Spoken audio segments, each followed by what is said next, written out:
Dickhead!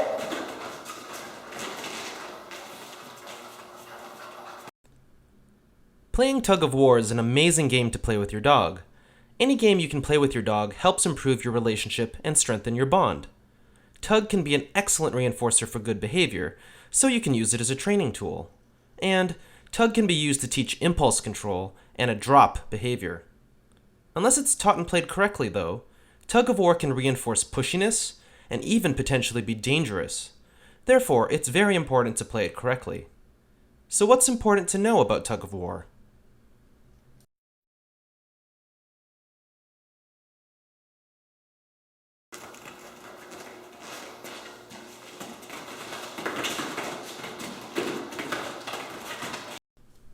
Present the toy in a way that excites your dog and turns on their natural prey drive.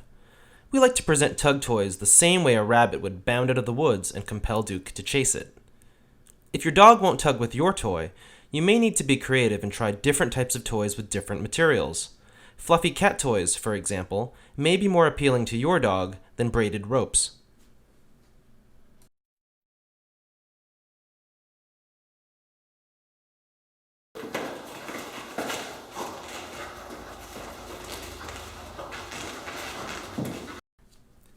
Tugging motions should be smooth, mostly left and right, and also at the dog's height, to avoid injuring their neck. Also, we avoid tugging on smooth surfaces such as hardwood or tile, where the dog might slip and injure himself.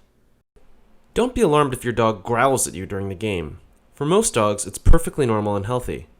However, if your dog is overly possessive of objects, to the point where he has displayed aggressive behavior to you or other family members, he may have a resource guarding issue. Don't play Tug of War with him for now, and do seek the assistance of a certified professional dog trainer.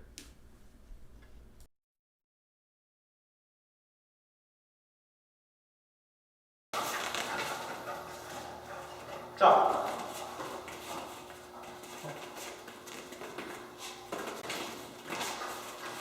Drop.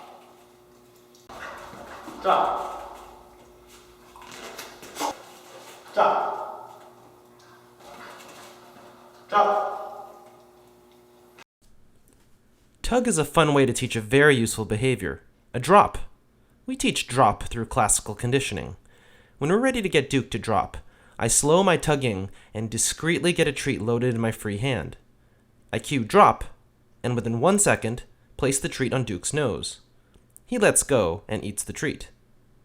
With enough repetitions of this, Duke will anticipate that the cue drop means that a treat is coming, and he'll drop faster and faster. Eventually, you'll see him drop the tug toy even though food is not presented. When that happens, I reinforce him with either a treat or another round of tug. With enough practice, drop can be used to cue your dog to release other objects he may have in his mouth as well. Drop. Dickhead.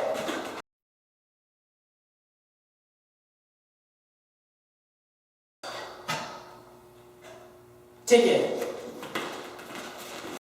Because tug involves jumping and biting, it's extremely important that we teach your dog to wait patiently in a sit for his tug. Furthermore, we want to teach a clear take it cue so that the dog understands that the game only starts when we say so. Otherwise, we could be walking around with tug-like objects in your home, such as mop heads, wigs, rope, or scarves, and your dog will simply run up to you and initiate a game of tug without your permission. This could be irritating, but in the case of either large dogs or small and frail people, it could result in injury. In our game, Duke learns to wait patiently for me to cue take it before commencing the game. I even tease him a little with the toy. If he tries to tug before I cue take it, I withhold the toy and he has to wait even longer. Take it.